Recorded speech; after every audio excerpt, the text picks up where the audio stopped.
शुरू होगी 5 सेकेंड बाद। 5, 4, 3, 2, 1 स्टार्ट। अंततः जिसका अंदेशा था वही हुआ।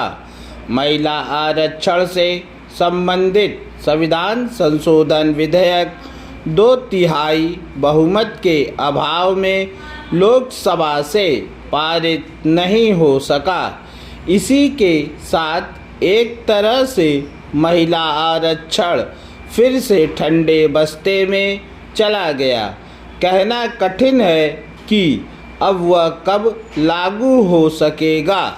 यदि पक्ष विपक्ष के बीच निकट भविष्य में कोई सहमति नहीं बनती तो आसार यही हैं कि महिला आरक्षण 2034 के लोकसभा चुनाव के पहले क्रियान्वित नहीं हो सकता। महिला आरक्षण में और अधिक देरी दुर्भाग्य की बात होगी। ध्यान रहे, महिला आरक्षण के सपने को साकार करने में पहले ही बहुत देर हो चुकी है। महिला आरक्षण का विचार करीब 3 दशक पहले राजनीतिक विमर्श का विषय बना था। इसके बाद सभी दल महिला आरक्षण के पक्ष में बातें तो करते रहे, लेकिन वे उसके लिए मन से तैयार नहीं हुए। इसी कारण महिला आरक्षण संबंधी विधेयक कई बार संसद में पेश होने के बावजूद आगे नहीं बढ़ सका। अंततः 2023 में वह सभी दलों की सहमति से पारित तो हुआ, पर इस प्राविधान के साथ कि उसे 2029 के आम चुनाव में लागू किया जाएगा। इसका कारण 2021 में होने वाली जनगणना में विलंब होना रहा।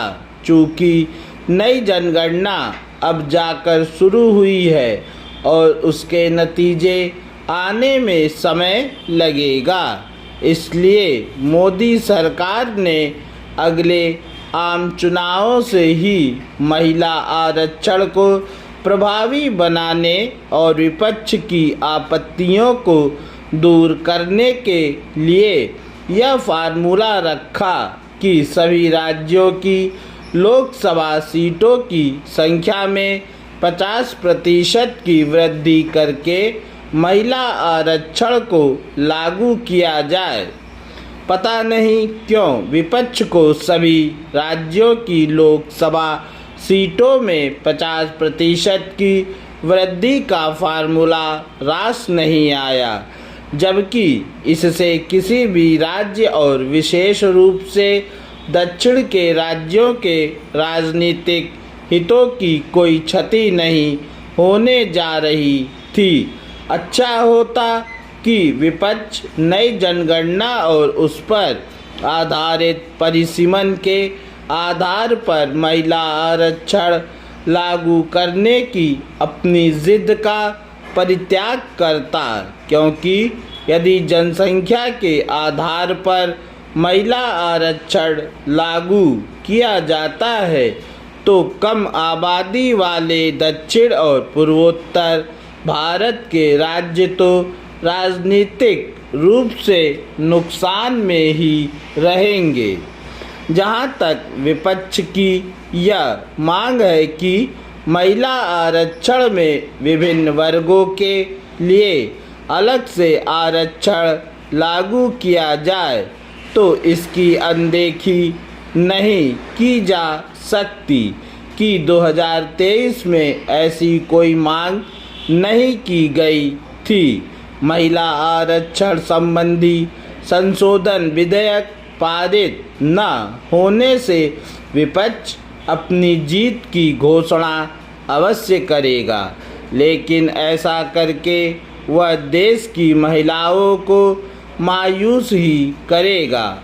निश्चित रूप से सत्ता पक्ष को झटका लगा है, लेकिन उसे यह प्रचार करने का अवसर हाथ भी लगा है कि विपक्ष ने महिला आरक्षण लागू नहीं होने दिया। पूर्ण विराम।